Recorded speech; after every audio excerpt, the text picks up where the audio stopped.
Good morning, Fiji, and welcome to the Brunch on My TV. I'm Ilaitia Ravuwai. And I'm Temesia Tuicaumia. Thank you for joining us this morning. And Ilaitia, how does it feel like to not have Stanley or Jackie here this morning? Oh, this feels different. It feels so Temesia. different. Jackie, if you're watching this, please, I'd love that iced coffee I saw you making. We're diving straight into the morning's paper, the Fiji Sun and the Fiji Times. Temesia, what's leading the news on the Sun? A lot of people are talking about the case with Pang probe deepens. Allegedly hiding at the Nandi International Airport for 5 hours before departing for Japan. Now, authorities say that the alleged 23 million tax fraud investigation involving the businessman, Dixon Pang, has deepened. And there's a lot of inquiries going around. How did they actually miss him at the airport? Because, our airport only has, I think, 5 or 8 gates. Yes. So I'm thinking how... For me, when I'm flying out, I don't know how I'd have done it, but this man got away. Yeah, we probably got some help, though. That's the From allegations. friends, Yes. yeah. And what did we have on the Fiji Times this morning? Now, turning to the Fiji Times, a key decision is looming within the RFMF, with the Prime Minister Sitivan Rambuka signaling an imminent call for the commander of the RFMF, Major General Rochone Kaluniwai's tenure. Now, also, former elections supervisor Mohammed Sanim has also filed a $5 million civil lawsuit alleging malicious prosecution. Now, this follows last Friday's High Court ruling we covered on the My TV, where the court cleared both Sanim and the former Attorney General Aya Said Qayyum's findings. The case stemmed from misreading of a contract provisions by elections officials. Wow. And speaking of election dynamics and the upcoming polls, Fiji is now heading toward a record of 10 registered political parties under the 2013 Constitution, with the 11th still pending. Also, with the Prime Minister's expected election window, the red period now appears tightly confirmed for 6-week stretch between November and Christmas. What? It's almost Christmas. Oh, yeah. Well, in between those periods. In between. Also, Temesia, I spoke to the People's Alliance General Secretary, Silam Balawa, about what the increased number of parties means for the campaign. Let's take a look. Well, if you are saying Fijian specifically in regards to it, okay, then that is indeed a sad reality. Sad reality of how immature the Itoke seem to be in regards to the political realities that we have as per elections.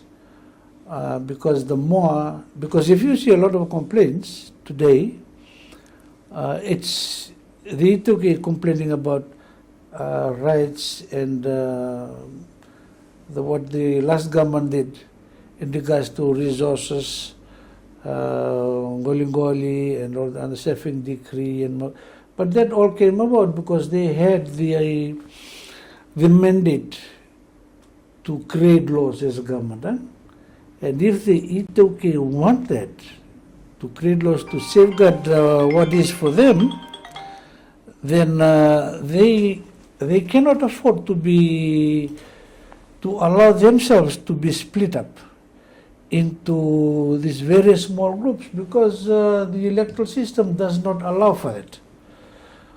The electoral system as it is, the Dihon system, where the votes of the 55 candidates are accumulated, and that has a bearing on whether you get into parliament or not, in regards to the threshold, and also on how many seats you get in parliament. Therefore, the more votes that comes to a party, the more seats you can get in parliament, and guarantees that you can become the government that makes the laws that will address concerns of all communities. Now, the Itoke complaining about their concerns, but they bring up a lot of small parties that will then split the Itoke vote. And then what happens? They run the risk of not making it into government. And then someone else will be making the laws that govern the Itoke, and the Itoke will be back crying But why? Because of political immaturity. We should learn the system, understand it, and consolidate all our votes in one party in order to get the majority, in order to get the mandated power to rule as a government, and then rule as a government, not only for the Itoke, but for everybody, looking after everyone's interests. Yeah. And is that a concern for you, particularly as General Secretary?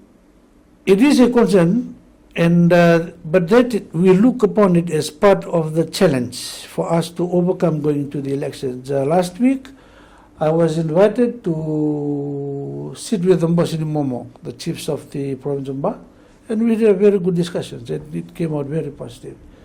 So they are united at the meeting to support and see that because that is the only way we can remain in government with numbers to address their concerns in regards to the province of Mba. And the same goes for every province around the country. That is the only way we can do it. Because once we can consolidate that, and that would be a very good platform to then look after the concerns, especially about land and other things of other races, because we all need to live and survive in this country.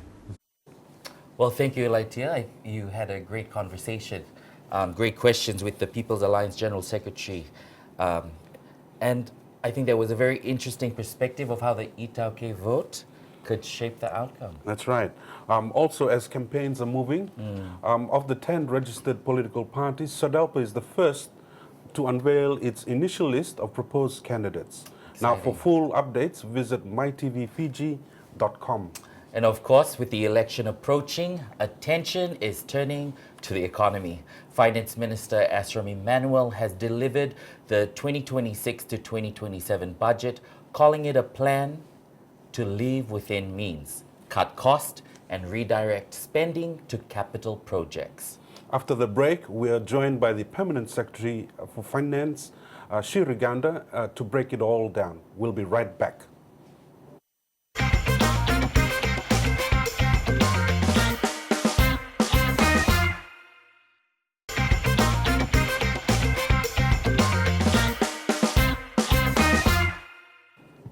Welcome back. You're watching The Brunch on MyTV. Joining us is the Permanent Secretary for Finance, Shiri Gounder. Thank you for being here, sir. Good morning.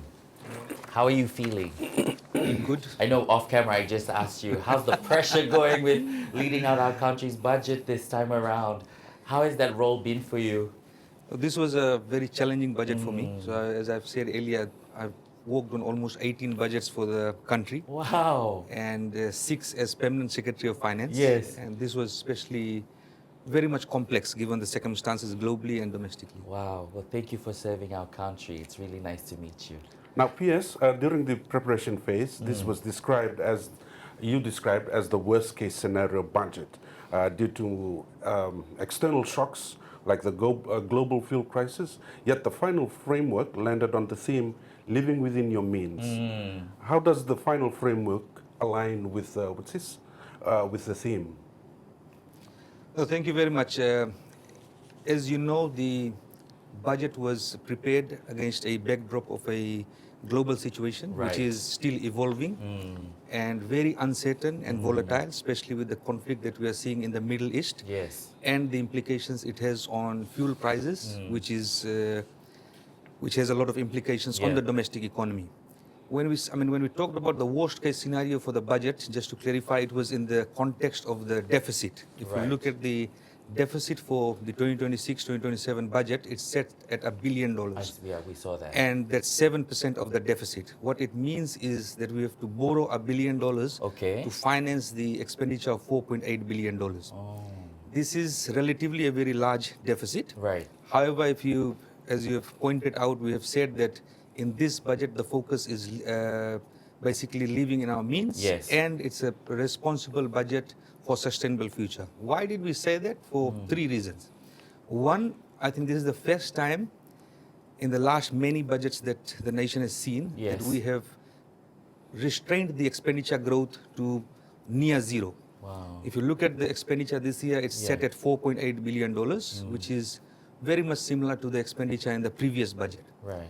And we are doing that despite accommodating more than $200 million in new expenditures for the conduct of the national elections, for the Yes. conduct of the referendum, for the conduct of the census, and there was various big capital expenditure projects that has been announced by government Right. in the health field, the setup of the cancer hospital, the upgrade and redevelopment of most of our primary health care facilities, major bridge replacement projects, a number of projects in the wastewater sector. Right. Despite accommodating for all those expenditures, we are keeping expenditure at $4.8 billion. Wow. What does it mean? It means that the government has taken a strategic decision to cut its operating expenditures. And as we announced in the budget, all government spending in terms of operations and maintenance have been reduced by 10%. We saw that. Ministerial salaries and the parliamentary salaries that were reduced Yes. continues. All the grant recipient agencies of government, Yes. we have a 10% reduction in the budget. So after accommodating for all that Yes. and reducing the expenditures, we're keeping expenditure at $4.8 billion. In terms of the revenues, Yes. revenues of government is a function of how the economy performs and the Okay. tax rates. And given at this point in time, as I said, we are very uncertain on how the economy will evolve, especially in Right. light of the global situation. Just prior to the budget, we had a peace deal that was almost there. Now, as of this morning, the war has restarted again. So it's very much fluid, Yes. and we're not exactly sure how it's going to evolve. However, we have to be prepared for the worst. That's it. And that's what, when we said we are keeping the deficit at a worst case situation of Right. $1 billion, which means we keep our expenditures as $4.8 billion. Yes. However, the revenue assumptions, because this Yes. is a forecast for the next 12 years, is based on the assumption that our revenues will decline by $200 million. If this crisis ends much sooner than we expect, or if things improve, if the economy rebounds much faster than we thought, the revenues would be much better. Okay. And the economy would do better, which means that our deficit levels would be much lower. Also, just to, in terms of this whole theme of responsibility and being sustainable, Right. Yes. we have, if you see, we've talked about a lot of social spending that the government Yes, is we doing saw that. in terms of social sector support, unemployment benefits, supporting the social welfare recipients, support to the education and the health sector, Yes. back to school. All this has been maintained in this budget. And this is to provide support to our families, our households, those that are vulnerable. During this time of the crisis, we know times can be challenging. Can be. All the social sector spending has been kept to provide relief to our families and Yes. households. Mr. Gounder, you've done this for many, many years, and you've shared that with us. For the big picture, for the everyday Fijian, you had mentioned a bit of that as well. From your experience working on the national budget, what's the strategy, or what's been different with this one in particular? I know you mentioned the global crisis and whatnot, but just for those that are watching at home and trying to understand, how does this really affect them, and just painting a bigger picture for them? In terms of the overall bigger picture of the Yeah. budget, I think the Minister for Finance highlighted some of the facts and figures and Yes. how fiscal policy has evolved over the last 10 years, Right. including the growth in the debt levels, growth in the overall expenditures. And we talked about the heavy spending in the social sector. Okay. I think during this crisis, when we talk to people, there's an expectation that government should be doing more in terms of social spending. Yeah. However, I think it's time that we come together as a country and rethink about our spending in the social sector. If you look Okay. at all the spending that we are providing, whether it's in terms of free education, Right. scholarships, back to school payment, free legal aid services, this all cost government $1 billion. Wow. And if we add all the salaries and wages that's paid in the social sector, that's $2 billion. So that takes almost 40 or more than 40% of the budget. Then we also have, on the size of the civil service and Yes. the public sector, government to maintain its operations has almost 42,000 people on its payroll. Did you just say 42,000? 42,000. So that's 38,000 42,000 civil servants Yes, yes. and 4,000 public sector funded employees, Wow. including in independent agencies like the Judiciary, Elections Office, Water Authority. And to meet that cost, it costs government Yes. $2.3 billion. 2.3 That's billion. like $9 million every day to just keep the... Can you say that again? That's $9 million per $9 day million per day. just to operate the Wow. civil Thank service you, and the Mr. public Gounder. sector. What this means is that while we maintain all the social sector spending, it's time to rethink whether this is sustainable. Right. Especially if we want to invest in capital development. And in this budget, as you Yes. said, one of the point of difference was that the government is now pivoting away from operating spending in the social sector towards more capital development. Okay. While we have supported families and households and individuals with all this massive social sector spending, it has come at a cost of challenges in terms of our infrastructure development. Our upgrade and development of roads. Our Okay. hospitals have struggled. We have Thank had serious you, yeah. challenges in the water and wastewater sector. Yes. So if you see in the next 4 to 5 years, we have announced some major capital projects. And this is the difference in this budget. We are moving away from operating spending to capital projects. But investing in capital projects is not about just putting in more money. More money, It needs a lot yes. of planning. It There's a lot of does. feasibility that has to be done. We need to work on the capacity amongst the public sector organizations that's going to deliver on these projects. We have to work with our development partners in terms of the financing. So you'll see a small increase in the capital budget. However, when you look at the commitments from this capital spending in the next 4 to 5 years, we're looking at taking the capital spending to around 30% of the budget. Currently, it's just around 20%. We want to take it to 30%. Okay. And that would also mean that we need to restrain the level of spending that we are having in That's the happening in social the country, sector. in the social- Permanent Secretary, we'll carry on from that, but it's clear that the ministry is trying to navigate a very tight financial tightrope. But while the micro strategy is about the long-term stability for families, the cost of living pressure remains immediate. So exactly prior to the announcement, we ran a viewer poll asking what families needed most. And Permanent Secretary, 62% called for cost of living relief, similar to what you mentioned, followed by health at 17%, sorry, and then infrastructure was at 13%, and as you mentioned, the fiscal discipline at 9%. Your question? Well, there's a lot to discuss still, Permanent Secretary. We're going to go quickly to a break and make sure to stay around because we have more questions for our Permanent Secretary for Finance.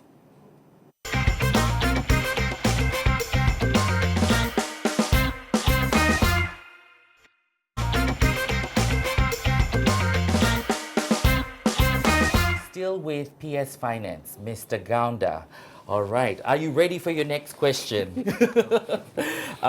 PS Gounder, following up on that from an economic standpoint, some analysts argue that prioritizing physical stability protects our credit rating, but a lack of immediate consumer demand stimulus could slow down local retail growth. How do you define choosing long-term fiscal consolidation over immediate consumer relief? Thank you very much. I think this is a great question. Okay. So this basically try to create that or strike that delicate balance between these two competing priorities. One Okay. in terms of long-term fiscal stability and the need for tightening government spending and bringing fiscal discipline and fiscal sustainability Okay. versus at the same time trying to protect our families and household and support the Right. growth of the economy. In this budget, if you Yes. see, it's been, that strike has been, I mean, we have tried to carefully balance that. Yes. In terms of supporting the economy, given the fiscal challenges that we are facing and the complexities on the fiscal front, which has been worsened by the challenges with this fuel crisis, there's two options that's available to government. Okay. One is to grow the economy. And that's why I think we talked about a lot of, I mean, fortunately, we have a lot of private sector projects that are in the pipeline. Yes. However, I think we very much agree with the sentiments that government needs to do a lot more in terms of driving these private sector investments to grow the economy. Okay. Which means making sure that the approvals from the government agencies are on time, which means that we provide the stability and certainty that is needed for the private sector, which means that we support them with the challenges like availability of labor, Yes. skills, and also tax stability. when the economy grows, when the private sector spends, it Yes. creates jobs for our people, Right. which is what we want in the long term. Definitely. However, in the immediate term, in terms of supporting families, we have made a number of conscious decisions in the budget. Despite the challenges on the fiscal side with the large deficit and build-up in debt that we have, government took a decision to maintain some of the important spending. Okay. One, I think, as was expected, government has decided not to cut the salaries of the civil servants, because these are 42,000 people that supporting the mentioned, yeah, it's a livelihoods big of number. over almost 200,000 people. Basically, they're supporting their families and their families. dependents. We took a decision to maintain the social welfare budget, which supports 130,000 Fijians. That's Fijians. over $200 million. Wow. And there was a top-up that was provided just in the aftermath of the increase in the fuel prices from Yes. May until July. Yes. That's going to come to an end, especially because there's going to be an announcement today by FCCC with the reduction Yes. in the fuel prices. Then, if you see the VAT reduction that we had We in saw the the last VAT, budget yes. from 12.5%, the zero rating of VAT, the reduction in the fiscal duties that were there, the back to school spending that, We saw that, government yes. introduced 3 years ago, and various other support measures, including, for example, the decision by government to fully absorb the 22.5% increase in bus fares. Yes, That we was saw announced that by as well. FCCC. Yes. Also subsidizing or fully absorbing the 5.91 cents tariff surcharge on electricity bills for everybody that earns below 30,000 annual income. That's all fully provided by government. So while there has been a focus in trying to contain the level of overall spending, Yes. there was also careful decision not to go too harsh in terms of reduction in social spending. Okay. Because we know that families need support, They do. especially at this point in time. However, I think the message that we try to put out in the budget is Yes. that the options for us in Yes. terms of providing immediate relief and immediate support to families over time will get challenging. That's why there needs to be focus on a more long-term solution, which is basically on growing the economy by investing in government's capital spending, better roads, hospitals, water, energy transition, redevelopment of the port, That's and amazing. investing in Yeah. our airports. Yeah. Yes, that was Thank something you. interesting that you said, that the Fijians can expect an announcement by FCCC on the reduction of fuel. Speak to that a little bit. So basically, we are a price taker in the fuel market, which Right. means that the domestic prices on fuel is determined by what's happening globally. So when the prices increased globally, so before the conflict in the Middle East, the crude oil prices were somewhere around $70 a barrel. After the crisis, it went over $100, reaching somewhere around US $120 per barrel. After the peace deal and the discussions that happened in the last couple of days, the price came down close to $70 a barrel, which naturally means that domestic prices in Fiji is going to decline. However, we have a 2-month lag in terms of how the prices That are will look like, yeah. determined in Fiji. So given that these price reductions happened a few weeks ago, we expect a major reduction starting tomorrow and a further reduction in August. However, as I said, we are also very cautious, That's it. given the fact that this can change any time. yeah. In the last many hours, I'm not sure what has happened with the crisis. Especially with so the that's global why we are being crisis, yes. prepared for the worst case. Yeah. However, for next month, starting tomorrow, we expect a decrease in fuel prices. So, coming back to that worst case scenario, the budget documents notes deeper cuts in the future required decisions, or tough decisions rather, on health. Now, understanding on the backdrop of what's this worst case scenario, tough decisions on education, health, utilities, and cutting the sugar industry support by $100 million. Now, in the worst case scenario, won't low and middle income earners ultimately bear the heaviest burden? So even in the worst case scenario, Yes. which is, I said, in terms of this budget, Yes. we have not cut any of those spendings. Right. However, what we have said is that there's a lot of spending that goes towards the payment of salaries and wages and operations of the broader public Yes. sector. this funding for the sugar industry, which is almost $100 million per year, and all the other spending. However, none of those funding has been reduced in this budget. Okay. What we have said is moving forward into the next financial year and more in the medium term, if government has to spend more in capital development or capital infrastructure upgrade, whether it's building and improving our hospitals, Yes. our bridges and our roads and our jetties, water and our wastewater infrastructure, government will have to rethink about how do we divert funding away from operating spending to capital spending, and re-examine some of these decisions on the size and the role of the public sector. Okay. If you say we have the size of the public sector has grown from by almost 10,000 people in Right. the last 10 years. Yes. That's an average of about 1,000 additional employees in 1 year. Yes. How do we, moving forward, if we have to put in more funding for capital, we have to take on some tough decisions on containing the size of the public savings. Right. We cannot grow it further. We have to contain how much we're spending in the social sector, which now takes 42% of the budget. So Wow. $2 billion in the social sector. That's a lot. That is the complexity of the decision.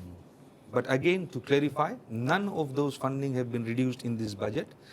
However, I think there needs to be a national discussion and dialogue on rethinking about how do we chart our way forward in terms of this composition of fiscal spending. True. How much should we spend on question to put infrastructure out there, development? yeah. How much should we? How much, yeah. It's not an easy decision. I'm a isn't. technocrat Yeah, I and was just civil going to say, servant. there's so many choices, And the whole decisions. budget process is a political process. It is determined by, in a democracy, with politicians that has the mandate of the people, elected by the Yes. people, that make decisions on behalf of the people. And ultimately, it's a political call on how the spending composition is made and how some of this stuff are decisions. Yeah. But for nation, if we have to grow this nation, if we have to meet some of our goals in the National Development Plan and some of the aspirations that people have in terms of a better Fiji, these tough decisions and These are the discussions has to happen. investment, yeah. Mr. Gounder, we have to look at the immediate reactions from this weekend. If you're familiar with the Fiji Trades Union Congress and Teachers Union, they've publicly slammed this budget as a betrayal of workers, pointing specifically to the absence of an immediate minimum wage increase and the 2% reduction in FNPF contributions. How do you respond to the claim that workers are essentially subsidizing private sector growth with their retirement funds?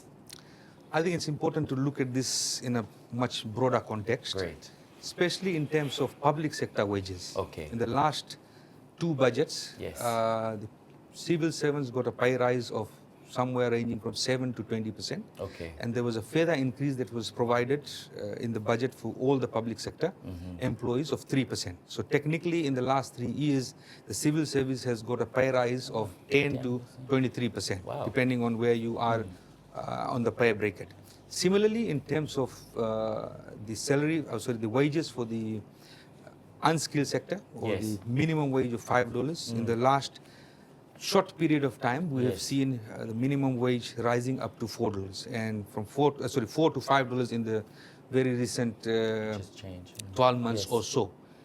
And given some of the challenges that we had in terms of skilled migrations, when we look at all these numbers, broadly, wages and salaries have grown in the last 2-3 years Yes. because of the pressure that we have on the availability of skills. Every private sector, public sector organization has had a pay increase. Yes. I think it's important for the people of this country to understand that we are going through a challenging time. Yes. And based on that, government took a decision not to further increase the salaries. However, we have not reduced the salaries in the public sector. Right. And there's already this 10 to 23% increase for the public sector. Government Yes. has kept the minimum wage rate at 5%, Right. $5 an hour. $5 an However, there is an allocation that has been provided to the Ministry of Employment to review the minimum wage. And Okay.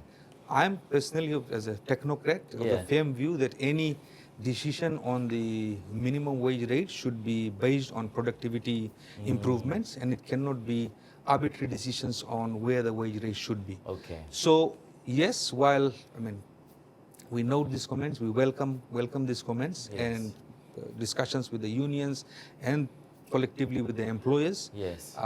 These are challenging times, and within this challenging time, some of the decisions government has taken not to reduce the civil service salary, maintain and review the minimum wage rate, I think is a good way forward. However, this will be reviewed as things improve or Right.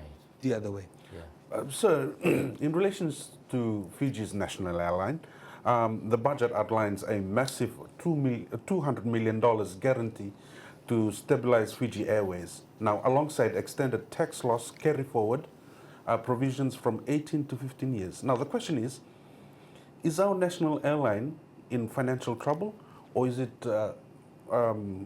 it struggling to raise capital independently? So Fiji Airways, as we all agree, is a very strategic national investment, given that it plays a very critical role in getting the tourist into the country. Yes. And tourism being an industry that gives us almost $3 billion in foreign exchange earnings. This is the largest foreign exchange earner for Fiji. It contributes to almost 40% of the economy, and it provides more than 25,000 jobs to our people. Wow. So this is a very critical sector. However, the reality also is that without Fiji Airways, there is no tourism industry. We cannot get the number of visitors and the overall size of the tourism industry maintained without Fiji Airways. Okay, what has happened in the last few months is Fiji Airways, the major operating cost for the airline is fuel. For example, in 2025, the airline used almost $500 million in its fuel cost. Wow. This is before the fuel crisis. Aviation turbine fuel, the price had doubled. What this means is that every month, Fiji Airways will have to fork out additional $40 to $50 million in additional fuel cost. Really? What are the options for the national airline? Right. There's basically two options. Okay. One, they can decide to pass on the increase in the fuel price on the air tickets, or secondly, they can decide to rationalize their flights and reduce their flights by around 15% to cater for the increase in price. If the airline takes a decision to increase the price to fully pass on the fuel cost, or a 15% reduction in the flight that Fiji Airways undertakes every week, this is going to have significant negative impact on the tourism industry.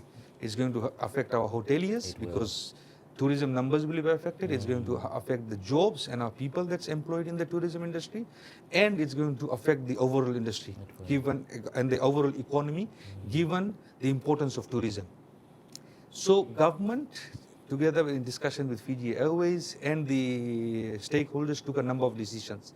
One, we agreed on a $200 million additional guarantee that is going to be provided for Fiji Airways, which means that they can borrow at the back of this government guarantee. Second, there is a number of fees that Fiji Airline pays to some of its key stakeholders. We have provided a waiver on that for 12 months. That gives them a relief of around $10 million. And a 5% tax, which was imposed on all the hotels and tour and cruise operators, which is going to be ring-fenced and fully directed to Fiji Airways. So all that money will go to Fiji Airways. And this was, we know that the tourism industry has come out to say that they had not agreed. However, I think, as I explained, the options are very much limited. Yes, there was discussions. I was part of the meeting, and most of the stakeholders were there. Whether they agreed or not, I think that's to be debated. But where did this happen? Was this happened at the Ministry of Finance. We had a room full of tourism stakeholders. My last and main question was what was that discussion like? Fiji Airways and government on this tax. But we get we understand the views coming out of the tourism industry. However, as I said, I think it's still, this is not an easy decision. No, it isn't. But it's a decision that had to be taken to support the airline, given the financial challenges. Once the fuel price comes down, things will improve.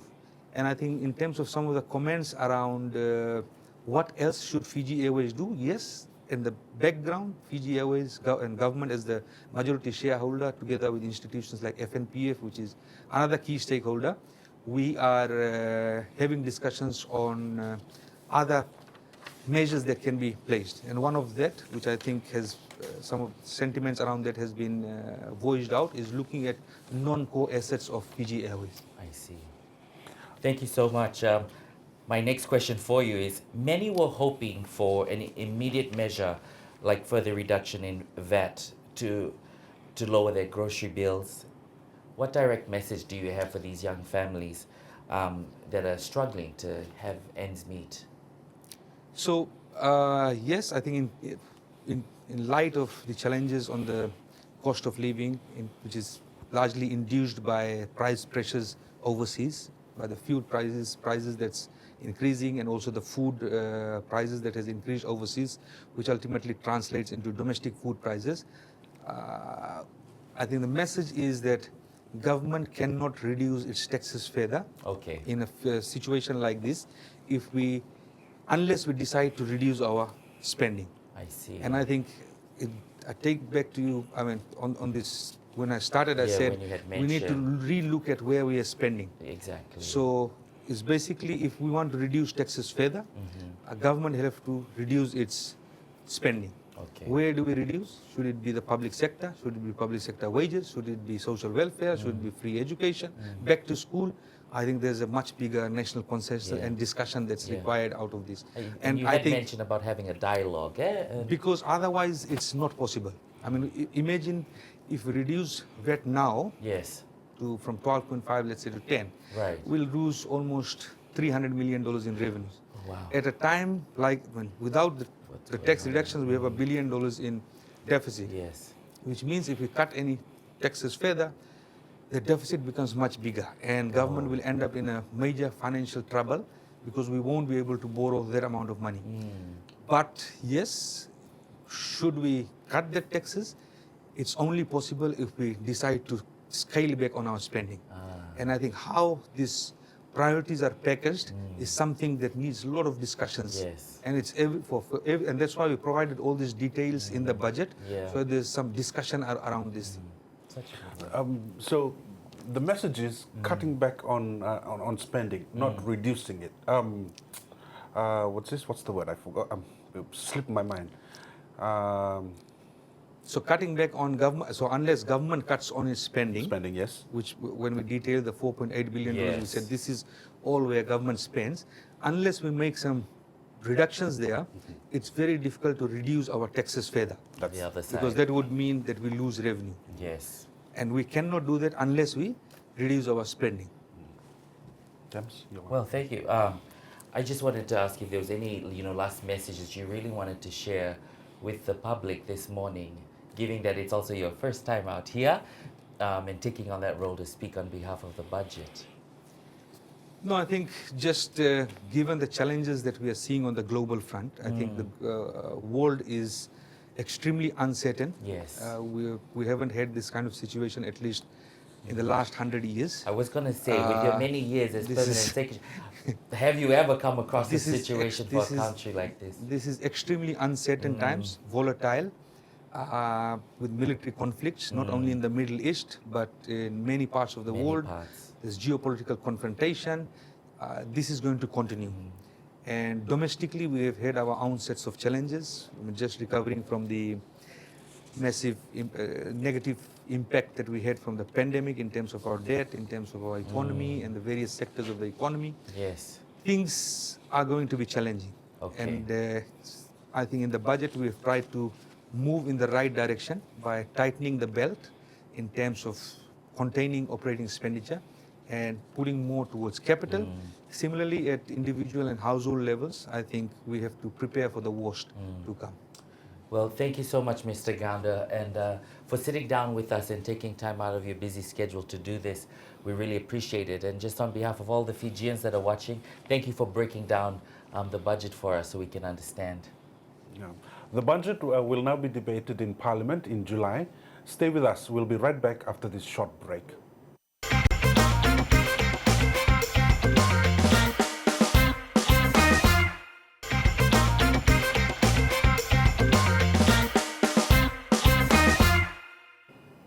Welcome back to the final segment of the brunch. We'll take a look now at our shot of the day. This is a beautiful and peaceful sunrise that was captured this morning at the Beautiful. Notovi by Jamie Lakotu, who was making the trip across to Ovalau. Vinaka Jamie for sharing it with us. Great photo. And if you'd like your photo or video featured, send it via MyTV on Facebook or email us on brunch@mytvfiji.com. And don't forget, our next viewer poll goes live this Friday. And we'd love to take part because of your feedback helps shape the stories and issues we cover here in the newsroom. And speaking of community voices, there's an important event taking place this week in Ovalau. That's right. The Fijian Media Association is hosting its first town hall in Levuka tomorrow from 7 p.m. to 9, bringing together government ministers, opposition representatives, and senior public officials to answer questions directly from the people. So everyone in Ovalau, if you're not doing anything tomorrow night, make sure you're at the town hall. We'd love to be there. Are we going? No. Sorry, it's a great opportunity for all our Ovalau residents to raise issues affecting their communities, from infrastructure and transport to fisheries, disaster preparedness, and other local concerns, with decision makers all in one room. So from the youngest to the oldest, you don't need to have a degree, or you don't need to be finishing up your PhD. This is for everybody and anybody. You can talk about your fish market to your wharf in Ovalau, to anything that you'd like to have your concerns shared across the room. Now also the discussions then moves on to Corvo on Friday from 5 p.m. to 7 with another town hall giving Tay-level residents the same opportunity to engage directly with their elected representatives. Wow, that's exciting. Well, MyTV is proud to be part of the Fijian Media Association team, and they will be delivering these town halls alongside our colleagues from other media organizations. So if you're in Levuka or Korovo, we encourage you to come along and have your voice heard. That's all we have for the brunch. Nakawale for joining us this morning. Have a great and wonderful weekend, and we'll see you on Friday. Yes. For the brunch, I'm Ilaitia Ravuwai. And I'm Temesia Tuicaumia. Take care.